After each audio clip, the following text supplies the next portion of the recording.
Hey everyone, and welcome to another episode of Identity Library. My name is Veronica Becher, and today I'm joined by Cole. Oh my gosh, we will not start with your last name, please. This is he's already coughing.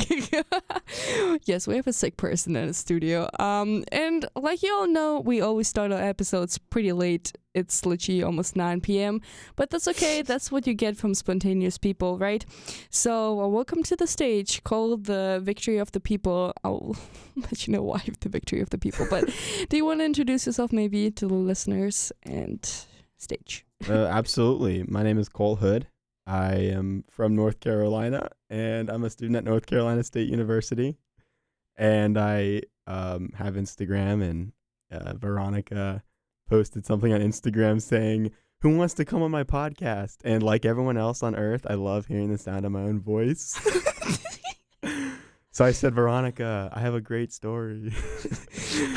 Bring me on your podcast. It'll be awesome." It was more like, oh, I'm actually good. No. The introduction was literally, I would like to be on your podcast. And I'm like, okay, so what can you tell me? And you're like, oh, I'm a great talker and speaker. I can communicate so well with people. No, I can talk about anything. And I was like, okay, so what topic are we going for?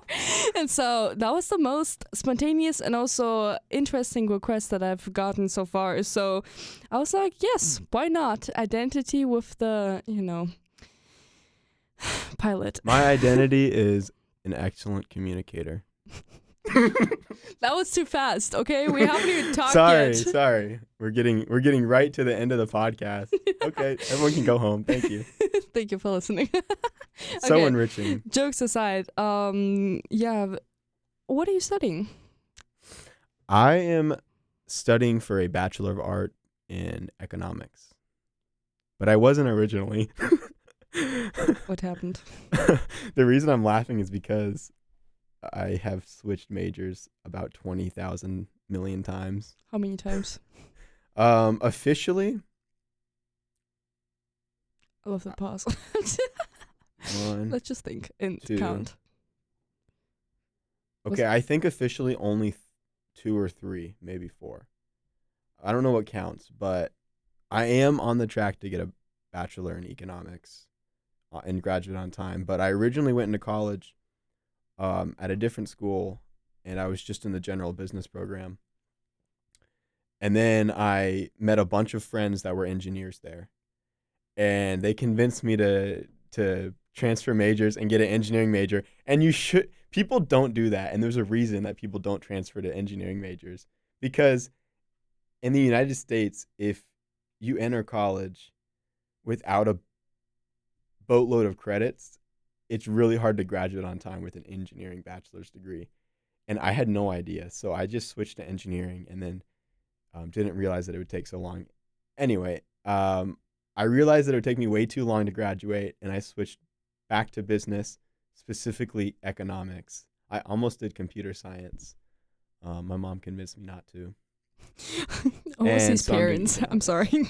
Nothing against your mom. I was more like a joke. You know, when you have this one parent that tells you something like, maybe you shouldn't go into this field. And then you're like, maybe.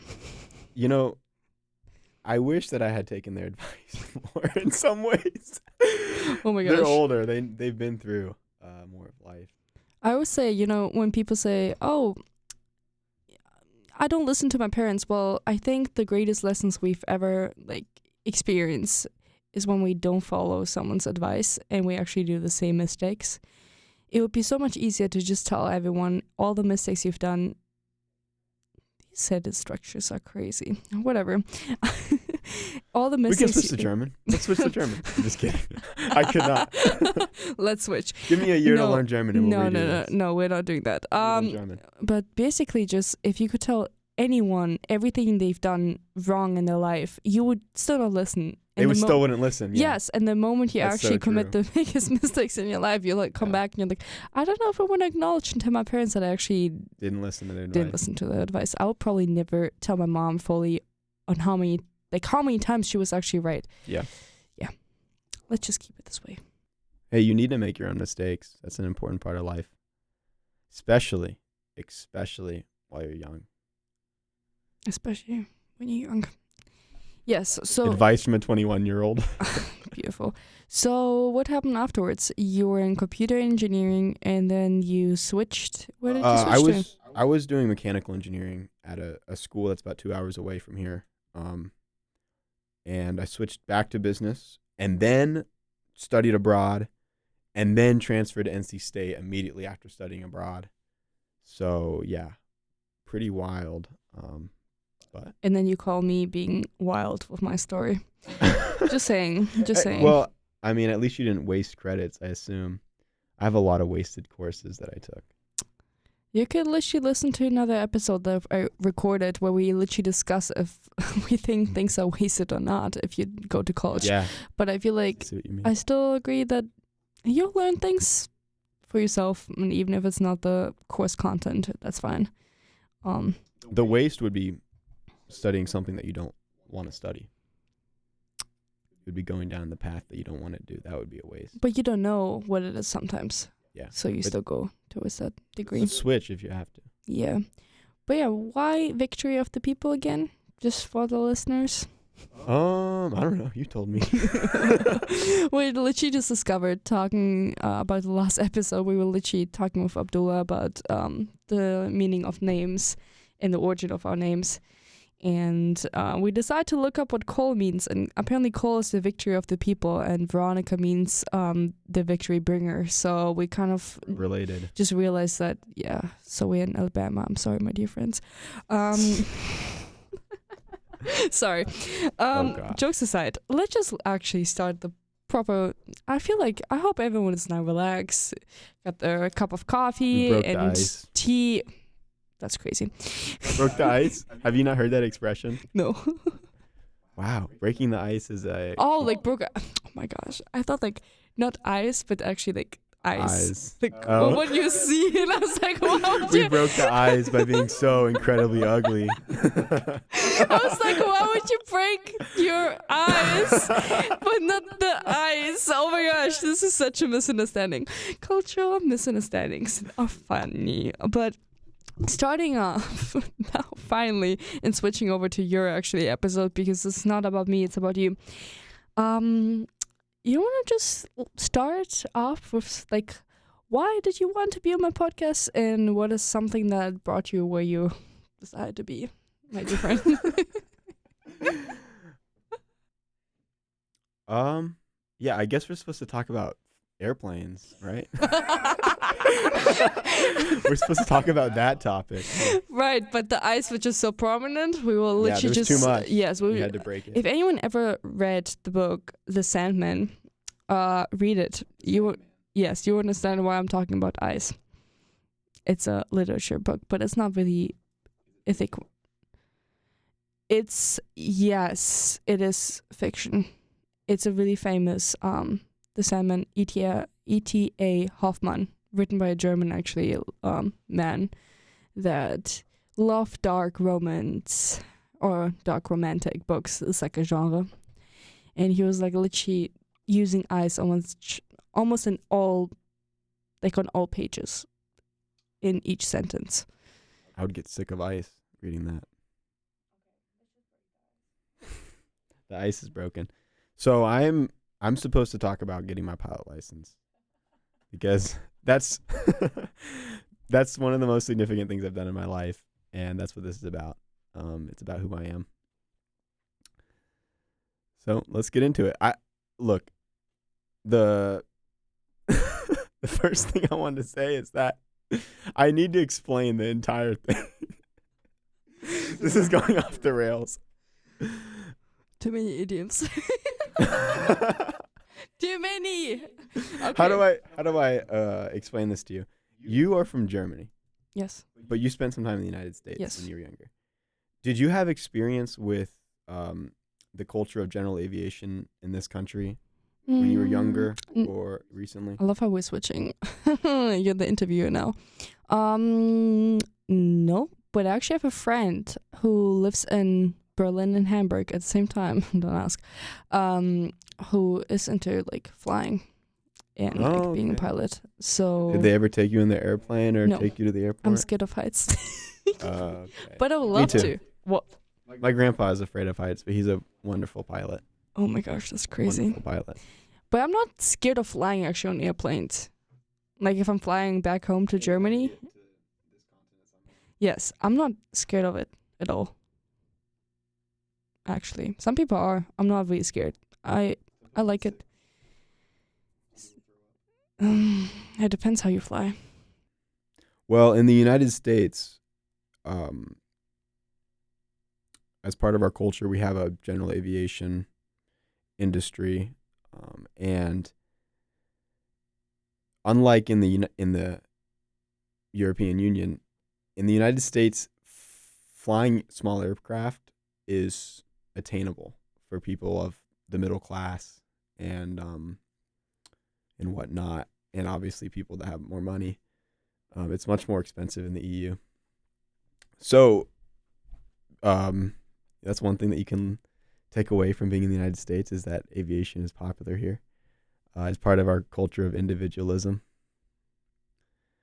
But yeah, I mean the end story, you know, the point of the story is that I became a pilot. I trained when I was in middle school and high school at the urging of my grandfather, and it's a big part of who I am. So, as I was growing up, my grandfather, who's a pilot, would take us flying. A few times we flew down to the Bahamas, which is just southwest of Florida. And my uncle also was a pilot, and he would bring us into his airplane and show us what the Earth looks like from the sky. And sometimes he would let us sit in the captain's seat and actually steer the plane. Well, I have many memories of this. What is one of your most memorable and favorite memory that you had with your grandpa or anyone in your family flying? It's hard to pick out one specific memory. It really was that it was part of the culture of our family. I mean, instead of asking like when are my grandparents driving in, we would say when are they flying in. But when I was in middle school, my family and I took a trip to Ohio and to Washington, D.C., and we flew airplanes. And we stopped at a few aviation museums on the way. Ohio, notably, is the birthplace of the Wright brothers. Are you familiar with them? Mm-hmm. You can tell the story, though. I think it will be interesting for some listeners. I don't know the story that well, but the Wright brothers were the two brothers who claim to have invented flight, although there are people who say that it was actually someone else, I think, in Europe. But they were born in Ohio and owned a bicycle shop, and they were fascinated with the idea of human flight. And the only kind of flight that we had at the time, this was around 1900, was without wings, but lighter than air balloons. But they saw a bird flying, and they wanted to replicate that, but for humans. So they went in their bike shop and built a contraption. And then they came over to North Carolina, where we are, to the beach, Kitty Hawk, and they tested their invention. And I believe the first time that they traveled to North Carolina, they didn't succeed. And then later times they did. But, in 1901, they're credited as having performed the first human flight of a heavier than air aircraft. So one that isn't full of helium. Yeah, and anyway, they were born in Ohio, and so today there's a huge museum there that's just full of all kinds of aircraft. And I remember when I was in middle school, me and my father and my cousins flew over there to learn about, this great piece of our country's history and culture. So to go from that to starting the process of getting my pilot license, it wasn't even a question for me when I was in middle school of whether or not I would, um, whether or not I would do that process, exactly because it was the coolest thing that a middle schooler could do. So I had to say yes. Um, and the opportunity was being offered to me as well. And not a lot of people get such an opportunity. So I said yes. Yes, I would love to get my pilot license. And I began training in 7th grade, which is way too young to be flying airplanes. I think so many things here in the United States are so, like, sometimes I'm just questioning it. I'm like, you're like too young. You're 13 years old driving a car, okay? But you can't drink till you're 21. Yes. But then I'm like, we only drive when we're 18. I still don't have my driver's license. You'll be like, yes, I know. I even work for a company that is actually like manufacturing cars, and it's a shame for me. But I just moved around so much that I never needed it. Well, it's not as common in Germany. You don't need cars as much. Yes and no. It depends. My dad was driving me, and then I moved, and I just never needed it when I was like literally in my college town. Just walked. That's how I get all my 18,000 steps per day. But yeah, going back actually to the flying thing, it's such an interesting story. It reminds me, you were joking about your career and how you switched from like business to engineering. You would have loved been born in Germany for one reason. My German business school university, ESB Business School, they offer, this is not a commercial, they offer a project engineering degree where their end goal or their end thesis, let's go this way, is to actually build a whole like aircraft yourself. Okay, I'm moving to Germany. And they actually fly it as their like final project. I'm in. And it's part of the business school, so you get like the business aspect too, and you do like project or plan and engineering. I forgot like the actual name, but it's literally you build it together. It's a really small like group of people. I think like maybe 25 people that they accept, and then you have a whole workshop just like to build aircraft, like a small one. Sorry, I just remembered, and I was like, maybe I should share that with you. But yeah. I mean, I suppose if I had entered a program in college that was actually interesting to me, I probably would not have switched so much. Thinking back on that, like if I had found a program that had mixed aviation and business or management, things that I was interested in at the time, especially, I probably would have had a better time. But I did, when I went into college, I found fellow pilots and I was active in the aviation club. I started the aviation club at my school. But where were we in the story? The story was you were talking about the museum and... Right, and then starting flying. Yes. So you were talking about ages. To get your pilot license in the United States, you have to be 17. But to fly lighter than air aircraft, such as hot air balloons, you can be 16. And to fly gliders, which don't have engines, they're just towed up into the air by other aircraft, and then they kind of float down. So I was training when I was like 13. So I had like 4 years to get this accomplishment under my belt, because I had to be 17, obviously. And it's something that you can do in like 1 year. So I started really early on. But yeah, it was exciting. I still have memories of going to the airport and, making my flight plan, studying the weather, studying aircraft components, studying flying procedures at such a young age, and going up with my instructor and practicing landing. Could you tell me more about what you need to do to prepare for a flight? I just never done it before. I'm just curious what you do. Yeah. So first of all, there are a lot of differences between flying a small aircraft, like what I was flying, Cherokee 140 or a Cessna 172, and flying large aircraft like the ones that cross the Atlantic, The one like a that Boeing 737. the one that I use all the time to like. The one get that we on all the- know, Yes. that we've all been on.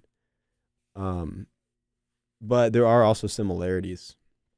So some principles are just important no matter what. So one of the key skills that I had to develop in my training was the ability to do dead reckoning.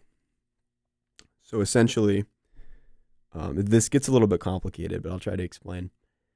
At any given moment, the air above Earth is moving, and that we call that wind. And in general, it's steady. It moves in just one direction. At the same time, you might be flying an airplane through that wind and trying to get from point A to point B on Earth. Well, it's like the medium through which you're flying is moving while you're trying to get from point A to point B. So if you flew directly towards point B, you wouldn't get there because the wind would push you away from it. Does that make sense? So you have to, based on the wind speed and direction, change the heading you fly so that you actually make it to the point you're trying to get to. People don't think about this, but it's fundamental in flying. So when I would fly a flight, or when I would plan a flight, for example, I would have to pick out each point that I wanted to fly to. I would have to discern the wind speed and wind direction, and I would have to determine the heading to fly, the actual heading on the compass, in order to get to that point. And on top of that, I would have to determine, based on my plane's speed through the air and the speed of the air over the Earth, how long it would take to get from one point to another. And then on top of that, you need to write that down and then time yourself to know when you get to the point that you're trying to get to. That's called dead reckoning. Okay, there's a lot of moving parts. Mm-hmm. I'm curious. How close to the flight do you have to plan something like that? You have to plan it pretty soon before, because the wind information isn't always accurate if you plan super far in advance. So usually I would show up at the airport and plan my flight there, like an hour before my lesson was supposed to start. And then the instructor would show up and I would already have the flight plan ready. So now dead reckoning isn't a skill that pilots need these days because they have GPS and they have systems that do the math for them as well. But when you're a pilot that's in training, it's really, really important that you nail down those skills. So that's what we did. And I got pretty good at it, you know. You just hope and pray that the information that you're given about the wind is accurate, because if not, you might be a couple miles off of your waypoint. We actually had an instructor at one of my later schools. Well, we're going to get into that part of the story, but I actually changed flight schools. We had an instructor actually miscalculate and fly over a military base through airspace that was completely restricted, that no civilian should ever fly into. And they landed at the airbase, which is even worse. They were pulled out of their plane by people with guns in uniforms, questioned for like 6 hours. It was a whole mess. And then that guy lost his job. The student probably never flew again. But yeah, that's what happens when you mess up dead reckoning. But then I'm just curious, okay? What is, of course you can. There's a lot I can talk about. Yes, I'm like, now that I'm talking about it again, because it's been a while since I've flown. Now that I'm having a conversation about it, I'm reminded about how complicated it actually is. There's so much I could tell you about it. I mean, we could literally be here for hours. That's fine. I'm here for it. I'm just. But it is really interesting. I'm just curious. Isn't like a person's life more important? It's like a controversial thing. Like, just imagine there'll be like something changed, the wind changed, and you have to land somewhere else. Because it happened, right? It happens all the time. Like, and then if you think about it, it's interesting how this instructor got questioned because it makes sense, right? It's a military base. But then just imagine something would happen and they have to... If there was an emergency. Yes. You're talking about if there's an emergency and you have to land at a military Yes.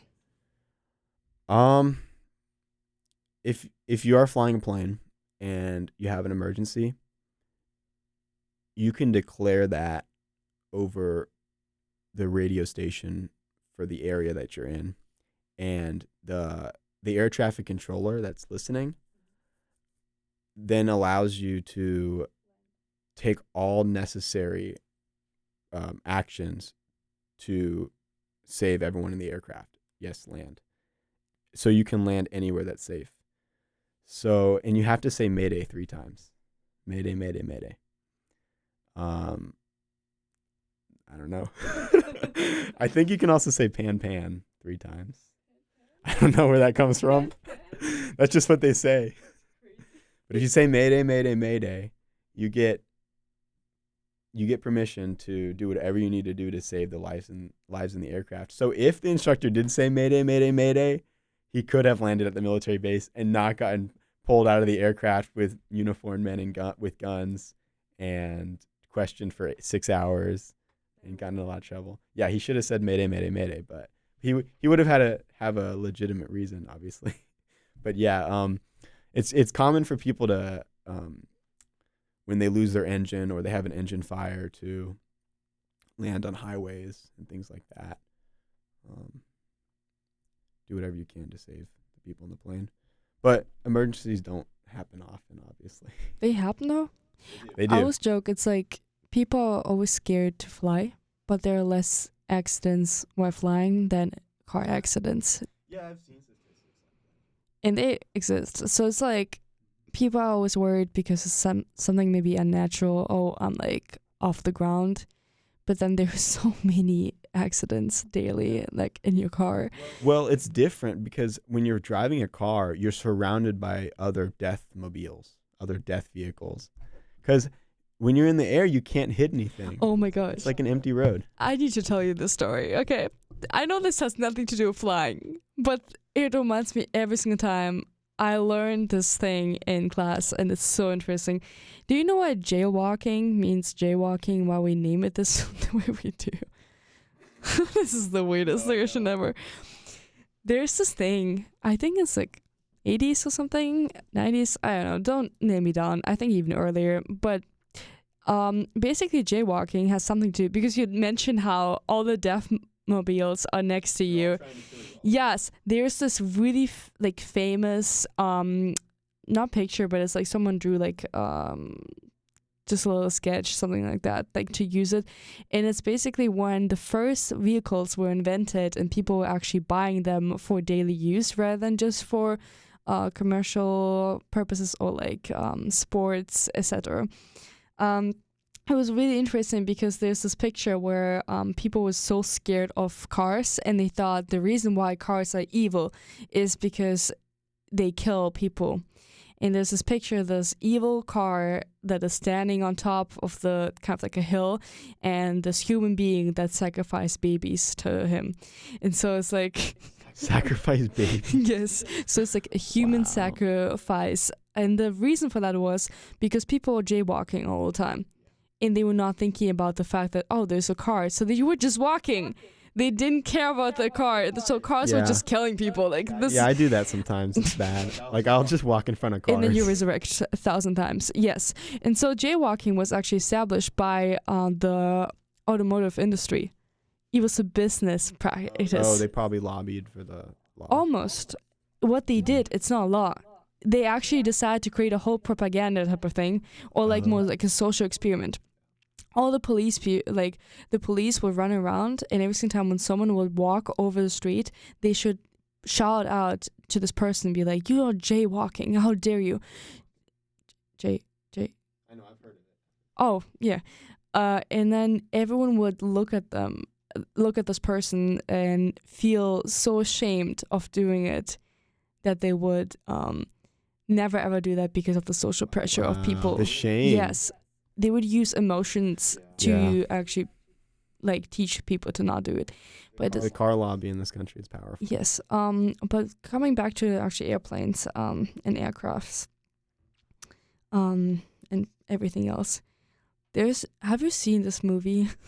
This is a messy conversation, but have you seen this movie? It's a Studio Ghibli movie. I don't know if you're familiar with like. I know Studio Ghibli. Or Ghibli. It depends like what country. Yeah, I don't know how you want me to say it. I always say Ghibli. Ghibli is actually right, because Ghibli means it's the meaning for Studio Ghibli is it means the desert, I think, and it's like it's actually derived from a different. It has an Arabic background, but then like a mixture of different like languages. It means the desert because they want to be part of the desert of so many different innovations, but being this one studio, yes, that actually brings. That's meaningful. Yeah, it is meaningful, but. I just saw Spirited Away. Oh, really? Yeah, last night. That's crazy. Yeah, I just saw it. I love Studio Ghibli, but there's one of my favorite movies is Where the Wind Rises. And a lot of people... Where the Wind Rises? Yes. A lot of people don't know about it, but it's actually about aircrafts and airplanes.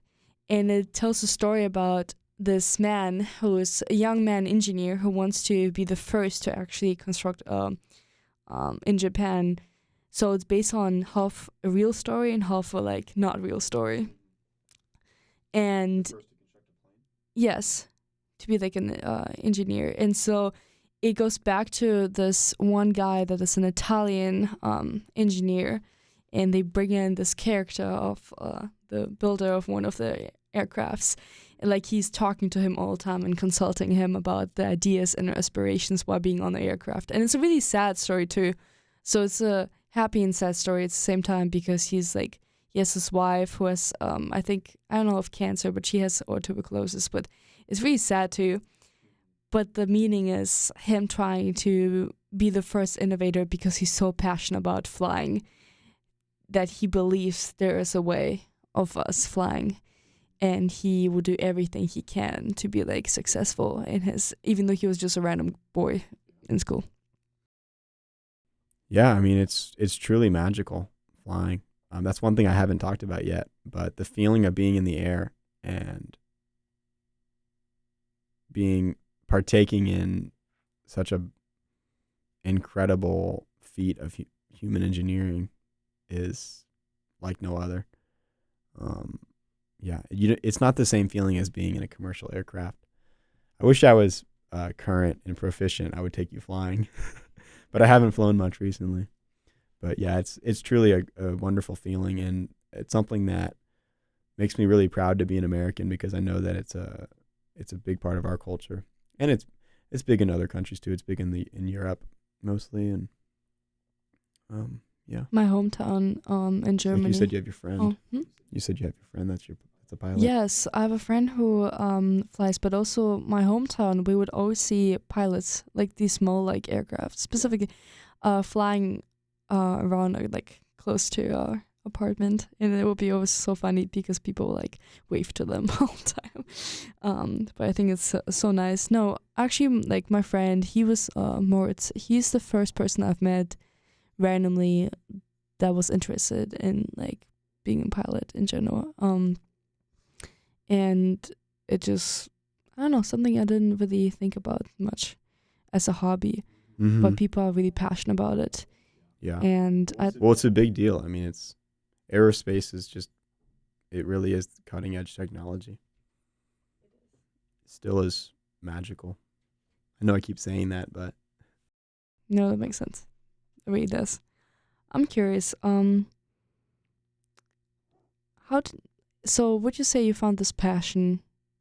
You can call it a passion, right? Or not? So that's actually an interesting point, because I don't know whether it's a passion of mine or not. Because when someone offers you the opportunity to get your pilot license, I would say yes, even if I wasn't passionate about it, because that's just such a cool thing to do.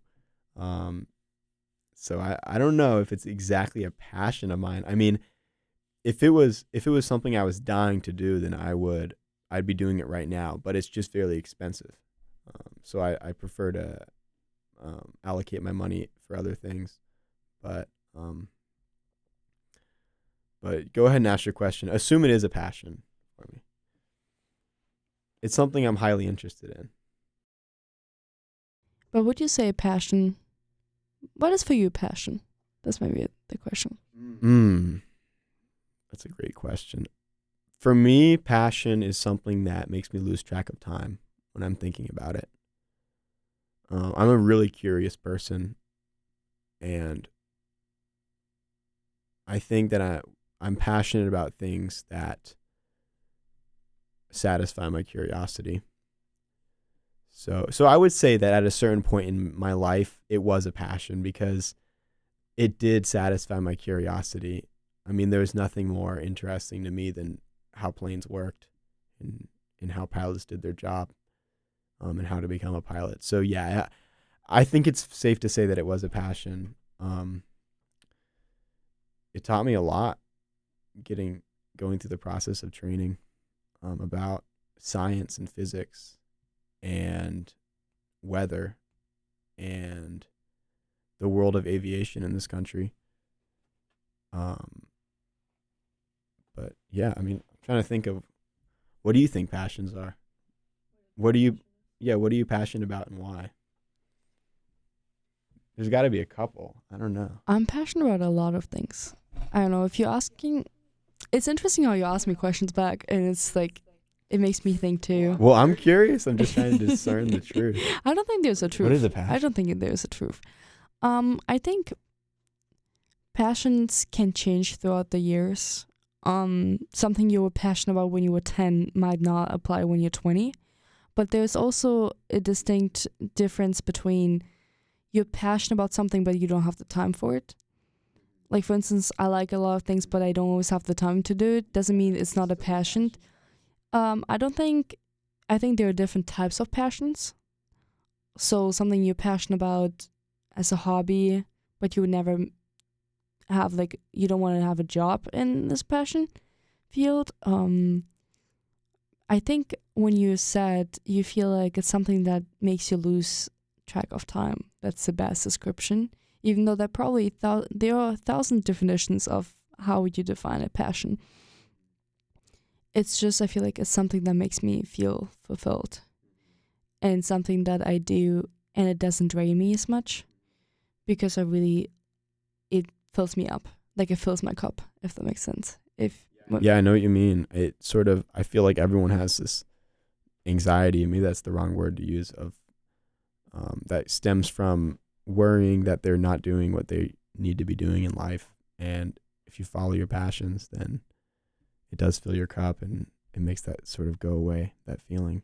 That's the feeling of being completely engaged in activity, where such that you lose track of time, I think. I think you can be passionate about a specific hobby. For instance, you can be, like, I'm passionate about growing plants randomly, but I don't know as much about plants as I would like to.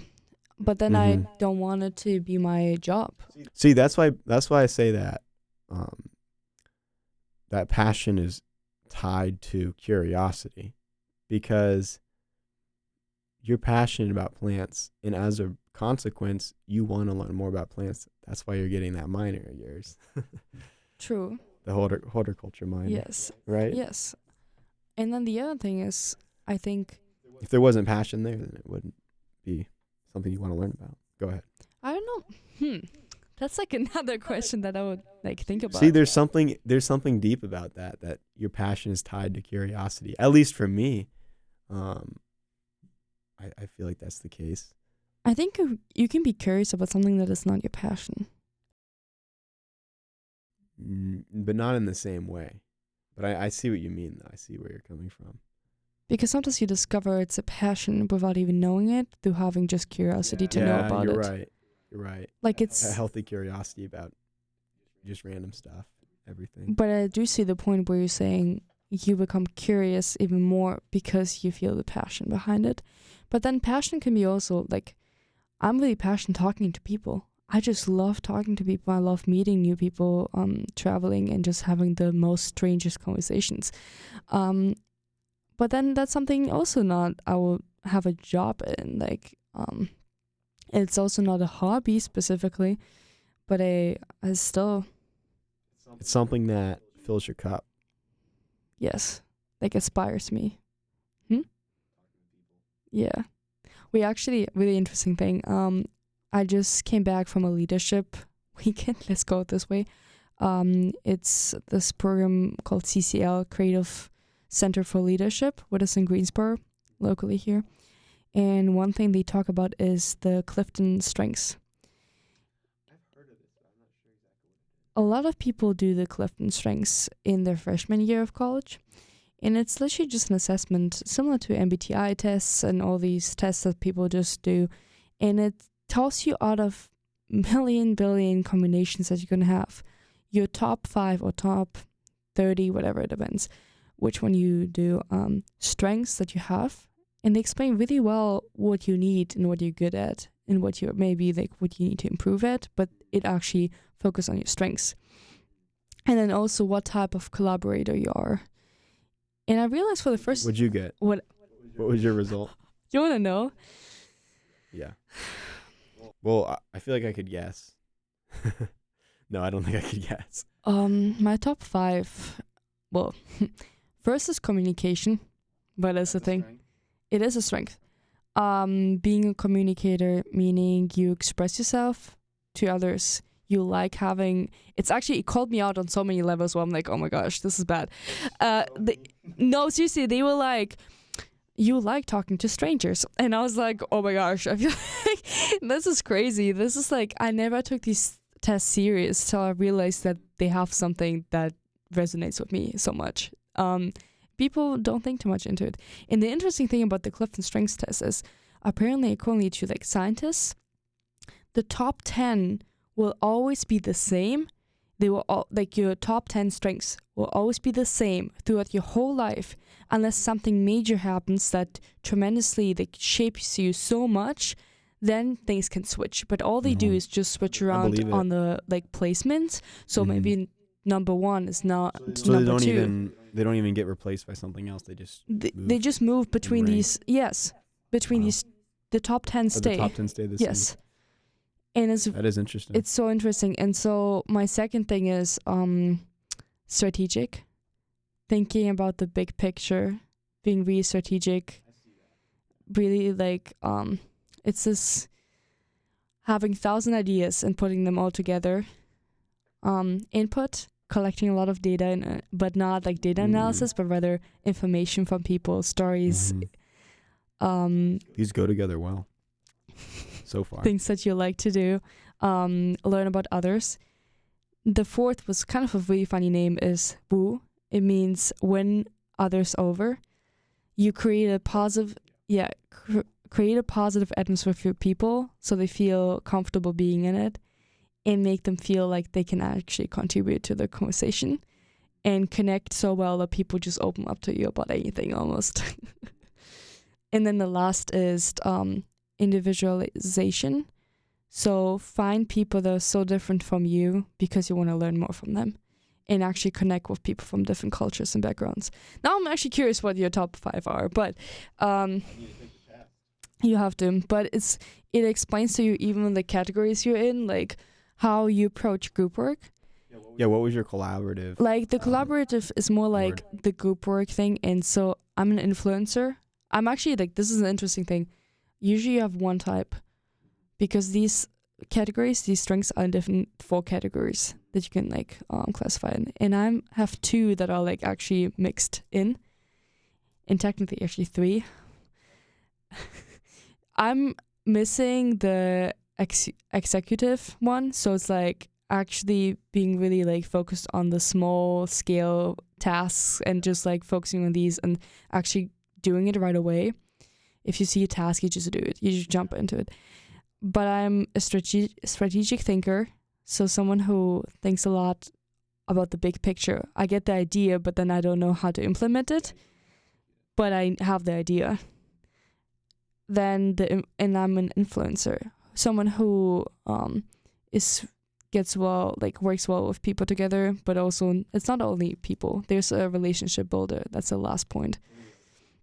Relationship builder. That's the thing. Relationship builder is my last point. So people that are actually really good, they are the glue in between different things. The influencer is the one that talks too much. What I do right now. No, keep talking. You talk too much. That's the influencer part. The strategic thinker is someone who thinks logically more, or tries to create a structure. And then, like I said, relationship builders are the people you need to create good relationships, and dynamics, and a group work. Yeah. And so So you're not going to be the leader, but in every other way, you're a valuable member in a group project. That's a misconception people have, because actually you're leading in all your shapes. Because you can be the communicator too, if you want to. It's more, it depends. It's more like a concept of everyone has their own part. Oh, so what you're saying is that executive doesn't equate to leader? Yes. Oh, okay. It's someone that, if you think about strategic thinkers, I have the idea, someone needs to actually be pushing that we create the product. So that's the executive person. Someone who the executive person's hands on. These people are usually, they don't like to give away work. If you work with people, you're like, oh, there's one person that always wants to do all the work by himself because they don't trust others that they will actually do a good job. Something you see all the time, right?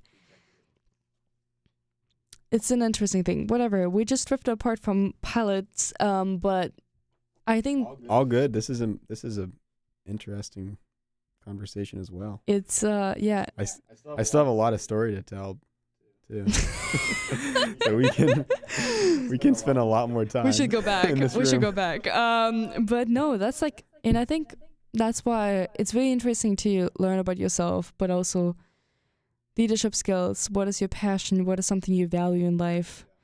And I think it teaches you a lot about your hobbies and maybe things you pursue and where you want to end up in life. Yeah, you have to make decisions about what you prioritize. Just a simple one is when you enter college, what clubs are you going to join? And if we know ourselves better, we can make better decisions about things like that. I think sometimes it's also an experiment. Figure it out. Just give it a try. See what. Sometimes, oh my gosh, it reminds me. Like I said, I have a friend who decided to join the forestry club. And he was like, oh my gosh, he was so excited.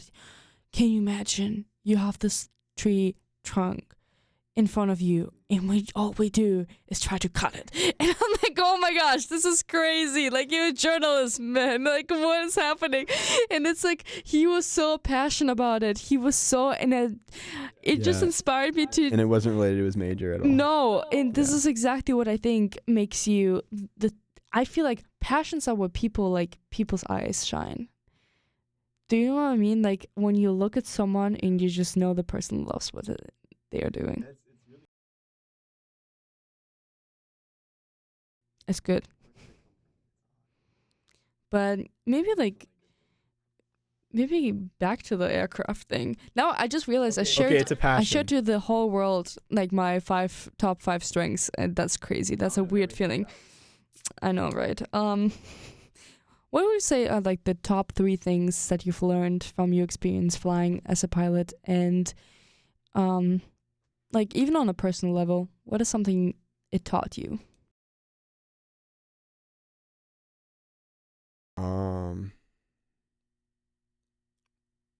Man, you're asking the deep questions. You want a deep conversation? Gosh, you should have given these to me beforehand. I could have written notes or something. Jeez, now I got to think on the fly. Okay. Top 3 things I learned are a bunch of random facts about weather and aircraft components. Okay, give me one fun fact about the weather. Myself. Okay. I learned that.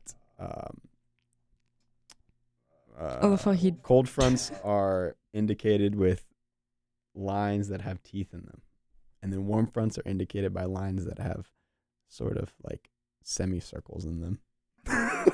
That's such a random fun fact.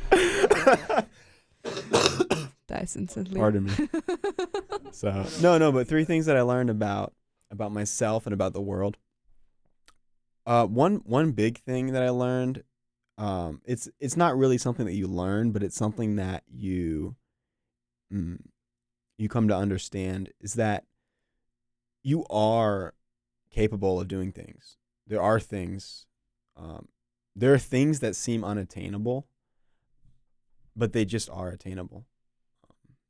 Like, I never thought that I would get my pilot license. I never thought, especially having spent 4 or 5 years in the process of training, and COVID happened in the middle of it, and that just totally messed it up too. Would you say that's something because someone believed in you, or you said you would have never imagined it would have happened? Would you say that's something that came from you, or someone believed in you and that's why it happened and that's why you pursued it? I don't know. I think it came from within. I don't know. It's just that having finally done it, it's meaningful to me because now I see other challenges that I could take on. And I think, well, I did this one thing. It's something that a lot of people take on and never finish. So I know that I can attain other things too. My grandfather supported me a lot. He never questioned whether or not I'd be able to finish. Was never a question. Same with my father and my mother. They never questioned my ability to finish the training. I never questioned it. But it's almost like I was young at the time, and I was sort of experimenting. Like we say, like you were talking about experimenting when you're young and just trying things out, like your friend that's in the forestry club. I was honestly just trying to see what would happen if I genuinely persevered at all costs towards this goal and just would not say no. Like what would actually happen. And what happens is that you attain what you try to attain. So that's a really important thing for a child that's really young to learn. And it's something that you don't just learn, but that you feel inside when you have a large accomplishment like that when you're young. So that's number 1. Number 2 would probably be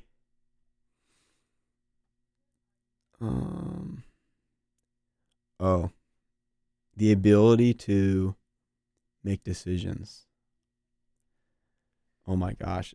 If I could tell you the number of times that I've had to make like literally life or death decisions at an airport or in an airplane, it would be a lot. Can you tell us a story? Sure. So it's funny to me that I was given so much responsibility at such a young age, because I mean, it really is life or death in those scenarios when you're in an airplane by yourself and you are 100% responsible for it. Let me think. There was one time that I was coming into land at an airport, and I thought I was too low. So when you're approaching a runway from the air, it's called the approach. And the best way to have a good landing is to have a good approach. That's just a good life skill. Maybe that'll be the third thing I learned. It's just like a sort of a metaphor. It's easy to have a good landing if you have a good approach. But that's just true in flying. And if your approach is too high or too low, you can just tell. And I felt a little bit like my approach was a little bit low. And there were trees before the runway. And I had to make the decision of whether or not to continue landing or to increase my power and, basically take it back off again and go around and try again. And I decided to go around. That's literally life or death. If I made the wrong decision and I was too low, I mean, I would have crashed the plane and died, or just put myself in more danger. So when you're young and you have to make decisions like that, it does a lot to fine tune your decision making abilities, especially under pressure. And feel like men especially are bad at making decisions when they're young. I'm Women sorry. too, I'm but sorry. I'm just laughing because it reminds me of like, isn't there like also statistic about most men don't live past 26? yeah, Um, because they're bad at making decisions. yes, because they're too reckless in everything they do, Yeah. but women are more Yeah, like trying to. It's a biological thing. It is. It is. So men especially, but even women when they're young, I mean girls, Do stupid they're just not things. as good at making decisions as adults. But Even adults do stupid things. yeah, adults act like children often. So the decision-making ability was another skill that I learned. Go ahead. Sorry, I was like sleepy. It's late now. I'm sorry. It's Ignore late. me. Ignore me. It's time for bed. No time for Let's bed. shut the lights off and go to sleep. No, that's why you shut down the lights here. You just start sleeping. No, it reminds me of my dad always joking, and he's like, "Any idiot can fly, but not everyone can land." Literally something he would always tell me. That is true. Like, it's more difficult to land, not to start an engine. Yeah, the most dangerous point of any flight is the approach and landing. What is your third thing that you've learned? Okay, well, as I was telling that story, I had another idea. I had the third one. It was that this is gonna sound so poetic. Okay, no, we're here for it, okay? Okay, we're here for it. You can't have a good landing unless you have an excellent approach. Use that in all aspects of your life.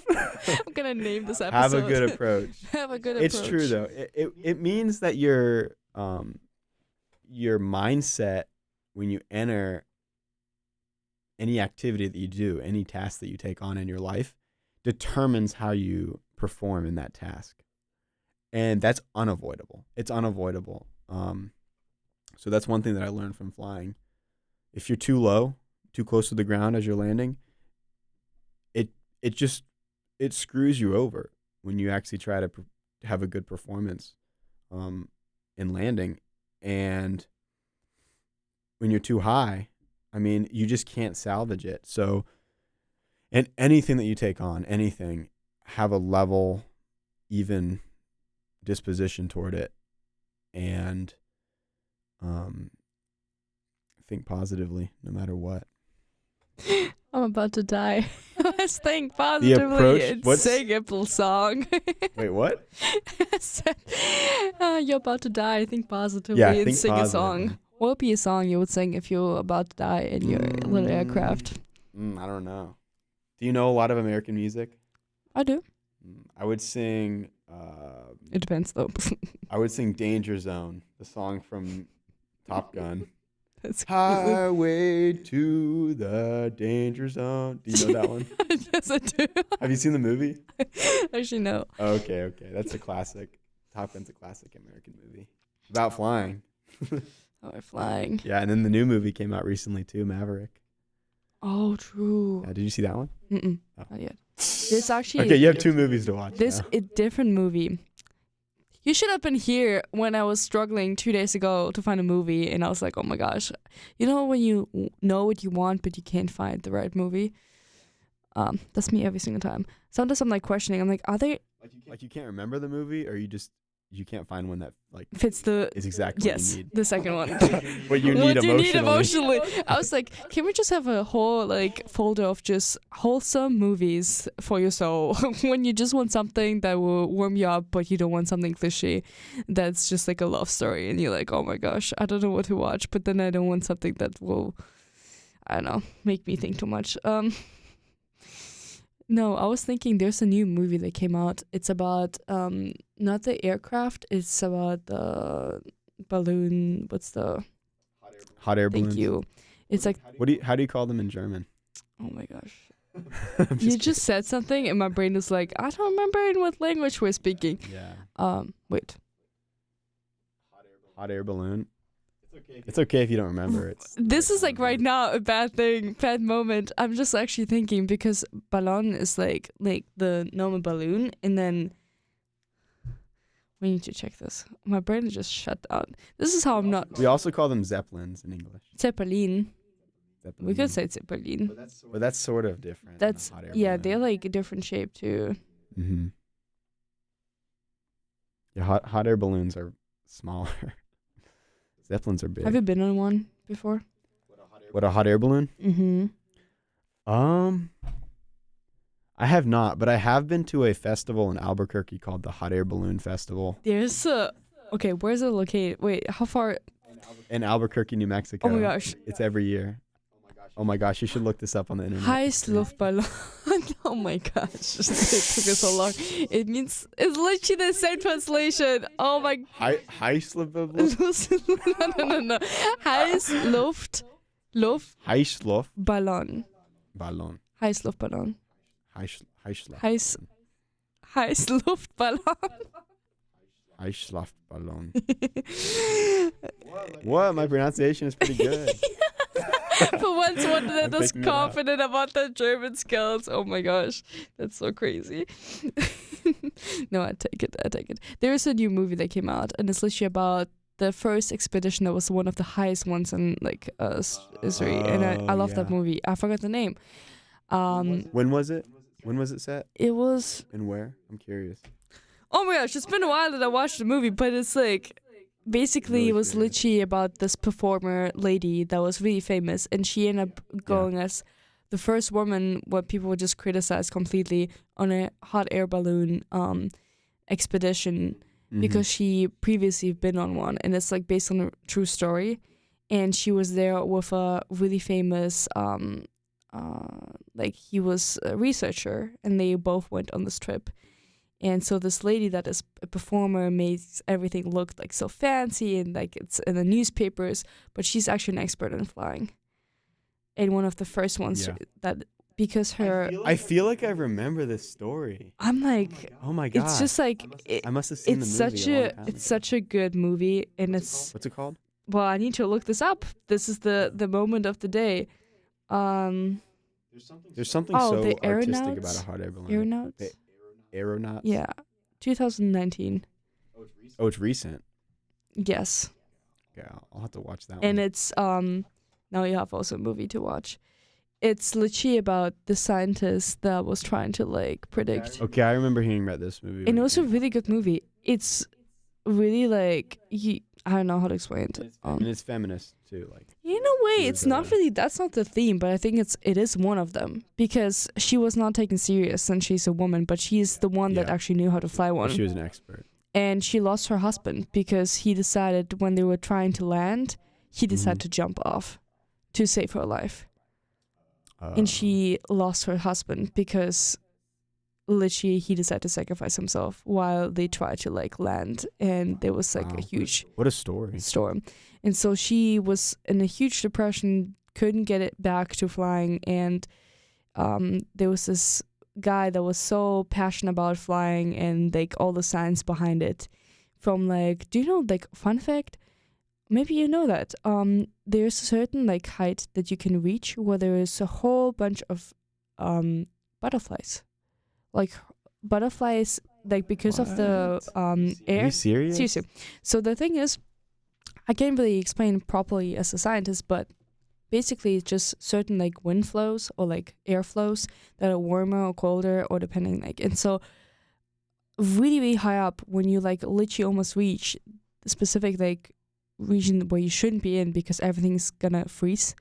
There are certain random spaces where there are butterflies collecting in huge crowds.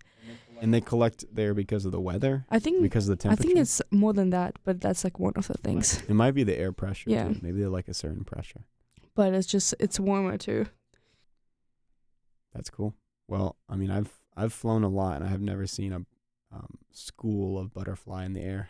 Yeah, that's like just But I would have loved a to. random thing. And this movie is fantastic.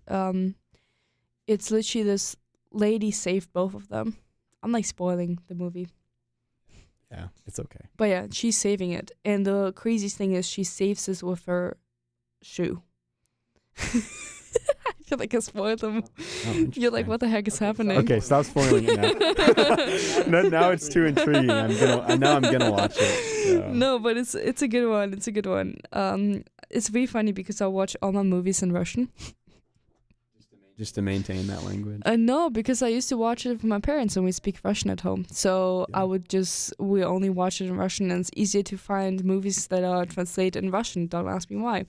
Mhm. So sometimes I'm not even sure what the name is of the movie, but I know it in Russian. I've seen it in Russian. Yeah.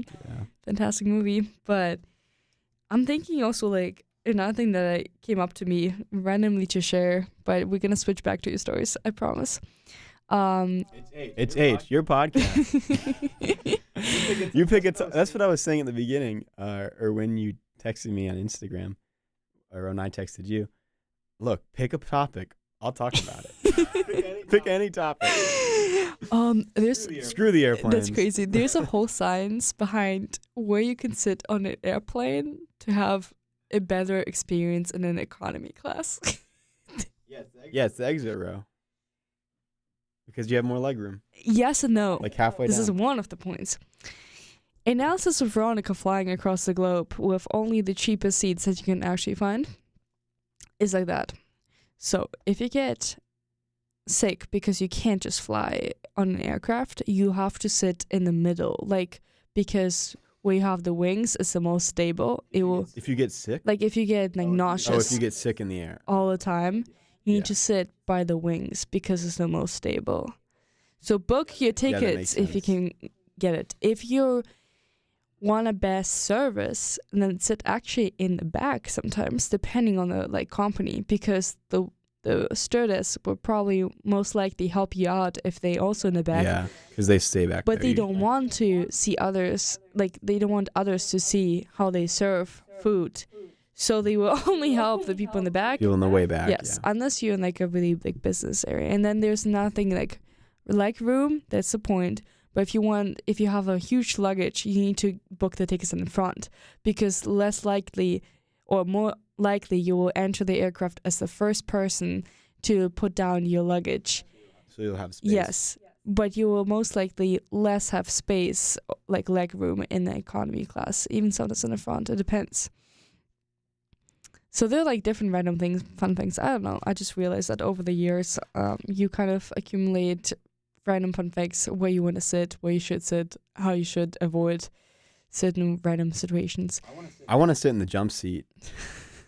The small seat that's in the cockpit. That's Next to crazy. the pilots. It's crazy. That's where I would want to I- sit, but they don't let I you. wish. My mom They don't let you unless you're special. My mom once was flying with the stewardesses. We didn't have enough seats. So, you know how aircraft or like companies in general, like they overbook? They give more tickets than actually their seats. Well, once in a lifetime, we managed to get on this aircraft that everyone decided to be on. No one was missing at all. And they didn't think about the fact that there's one seat that is missing. So my mom was literally standing and handing out water in the back while she's not even a stewardess the whole flight to Turkey. I hope they paid her. They didn't, but she said it was the best flight ever because she just hates sitting the whole time. Yeah, that's true. So she was just enjoying her life. How long was the flight? 4 hours. Yeah, I would enjoy that too. So she was Just just like being a stewardess for a day. for free. But you don't. Oh yeah, you don't get paid, but you also don't have to deal with like. How to shadow stewardess. Okay, coming back to actually the story. Another thing that I was curious is, how would you say, what is an advice you would give to others regarding of flying and being a pilot, and maybe if someone wants to, anything actually. I don't want to limit you. Live in the United States. What do you mean? Like, I think it's. no. I know I keep saying that, but I think it is easier here. Oh my gosh. I don't know. I need to go. Okay, I'll probably study abroad in Europe later in college. When I'm there, I'm going to go to an airport and talk to somebody about flying because I need to know what the differences are. I would Because I just hear that it's easier in the United States. just connect you to the person that I know. Okay. Do they have Instagram? Yes. Okay, put me Cool. in touch. I'll have a conversation with This them. is how you connect people. I'm just saying. But it is easier in the United States, so I mean, someone would have to confirm that with me. But even Europeans say that it's that this country is just so economically productive, and we run the world politically, geopolitically. That's crazy. So we have the ability to have such a large general aviation industry. I have friends that would just disagree with the statement. That was a really bold That statement. the U.S. runs the world geopolitically. That was a bold statement. That we have the highest GDP of any country. It's just true. I'm not making a value judgment. Like, there's things about this country that I can't stand. You literally export more than you actually import more than export. Yeah, I've heard that. You do. Twice as much. Okay, let's just shift away from politics, because that's not gonna be. I think that's a controversial topic. We're also the largest oil producer in the world, which I never expected. We actually produce the most oil of any country in the world, and we export it all for some reason, as far as I know. I'm not sure about that.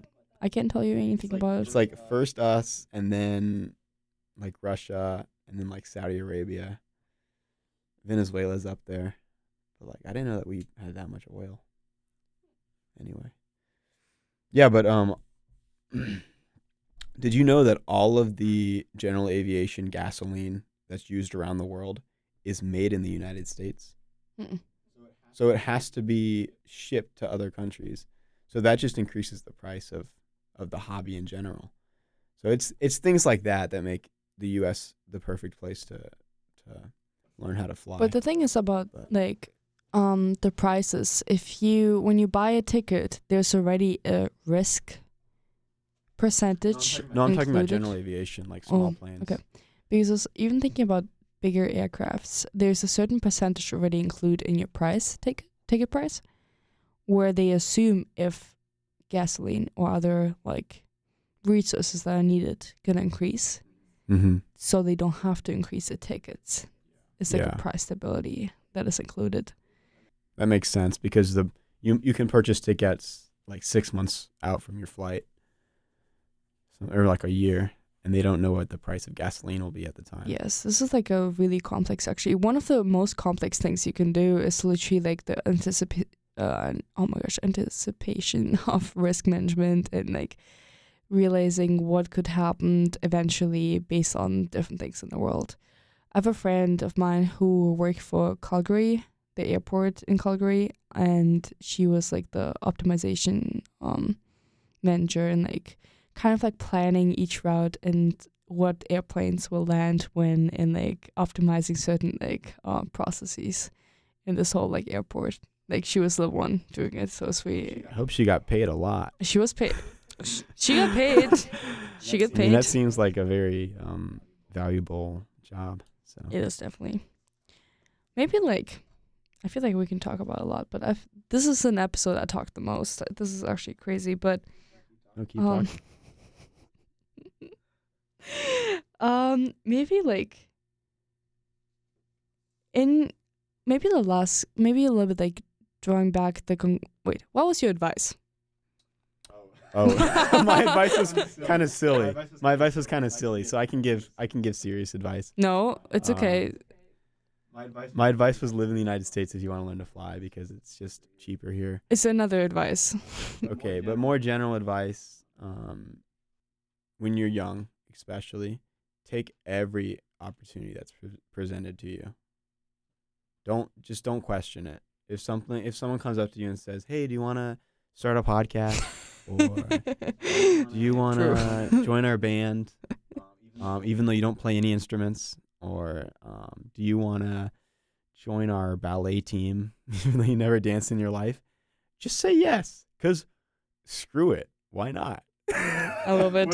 What's the worst that can happen? Just say yes. Just go do everything that's presented to you. Don't even question. Don't second guess yourself. Sorry, I was trying to get the words out. No, that's okay.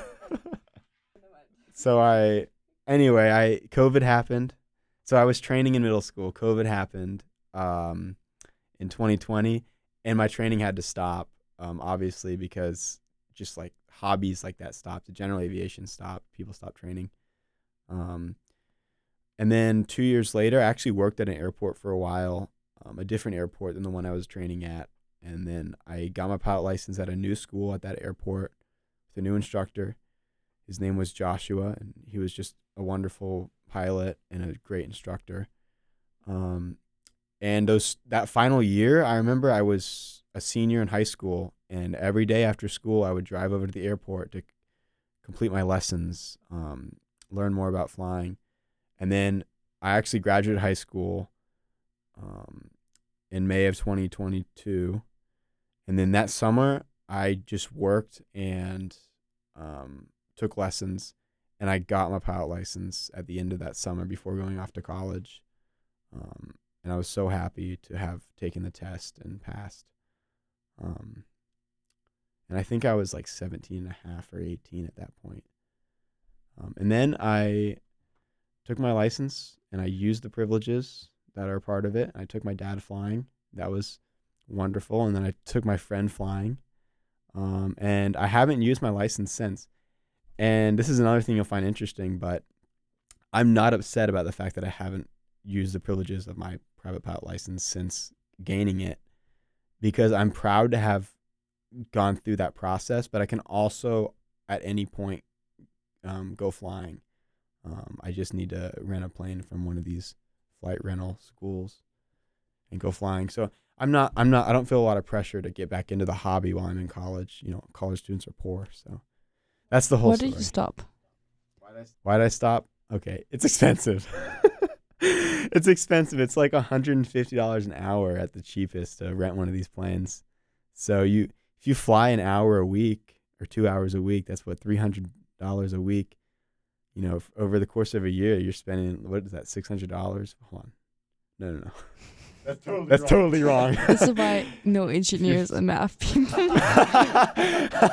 That's $60,000, right? Hold on. No, $6,000. Hold on.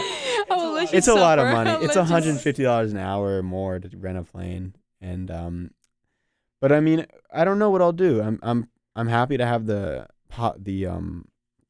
capability and the ability to fly airplanes if I wanted to, but I just have to make that cost benefit analysis once I have a real job after college, decide what I want to do. So that's the whole story. Do you miss flying? Yeah. I do miss it. I fly a little bit sometimes when I can go with someone that I know. The last time I flew was with a friend that I met at that airport who also got his pilot license in high school, but he went down that path as a career. So he does a lot of flying still because he's trying to make it a job, and he took me flying once. So that was fun. But yeah, I mean, it is a passion, as we were talking about. So I would love to fly again soon. But I have lots of connections that are pilots. How do you think? And now, like the last question. How do you think? Okay, let's bring it home. How do you think? Yes, exactly. How long have we been going? Long enough. But I'm joking. In the context of identity, because you asked me, right? How would you say being a pilot shaped you and yourself as a person? That, like, you can go in different ways about it. Like, yeah, I mean, that's a lot. It's a lot to unpack. Like when I was in college, I considered joining the military program at my school with the goal of becoming a military pilot. And I wouldn't have even thought of that if I hadn't earned my pilot license in high school. I didn't. I got really close to joining. And then more recently, I talked to a Marine recruiter about joining after college because the Marines let you join and give you a pilot slot before you have to enlist or before you have to commission and make that decision. But I decided not to. But I mean, it's just the decisions that you make are based on your identity. And I think that I wouldn't have even considered joining the military if I wasn't a pilot, because being a military pilot is pretty cool. But I'm not going to go down that route. At least I don't have plans to in the near future. But other than that, I mean, it's something that really sets you apart. Like I remember the day that I got my pilot license, my grandfather, who was my largest supporter during the process, sent me a text message actually, and he said something to the effect of, "Well, Cole, only about 1% of people who start training actually get their pilot license, and there's only about something like, I don't know what the number is, 50,000 or I don't know, 10,000 private pilots in the United States that have gotten this certificate like what you have. So you're joining a small fraternity of people in the United States who have gone through a similar experience as you, and it makes you proud. So, I mean, it really has affected my identity. And, you know, it makes me think now that you're asking me these questions, like, I should go back to an airport and just go talk to people, have conversations with other pilots, because it is a big part of my life. And recently I haven't been very active on that front. Like I said, in college, I started an aviation club, and I met a lot of other pilots there at that school. But recently I haven't been as involved in the industry. Is there an aviation club at State? There is, yeah, there is. It's called Wolf Wings, but it's not functioning right now. Why? So I actually knew the old president.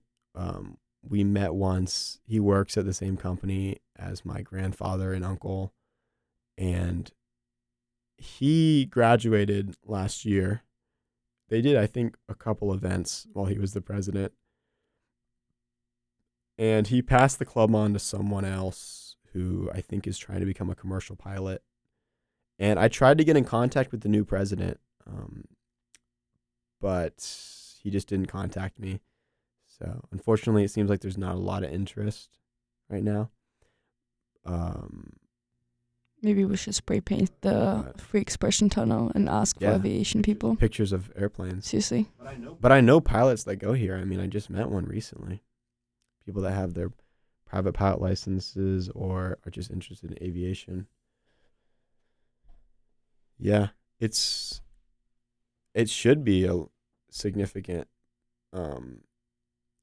portion of the student population at NC State, because considering that we have an aerospace program. In my other university, I went to UNC Charlotte, which is another big public school in the state. My other university didn't even have an aerospace engineering major, but they had, I mean, as far as I remember, it was something like 10 or more private pilots just like me that were attending the school. And NC State does have an aerospace program, as I said. So, I mean, I know the interest is here. I said earlier that there's no interest. I think there is interest, but it would have to be corralled, and we'd have to find who actually is here that's interested and get them together doing events. So if anyone is listening and loves aviation, please just contact this guy or contact me. You'll find me. You don't have to be a pilot. Yes. Anyone who's interested in that. And even if you're just a big fan of Studio Ghibli movies and all you want to see is Where the Wind Rises, well, we can make that happen.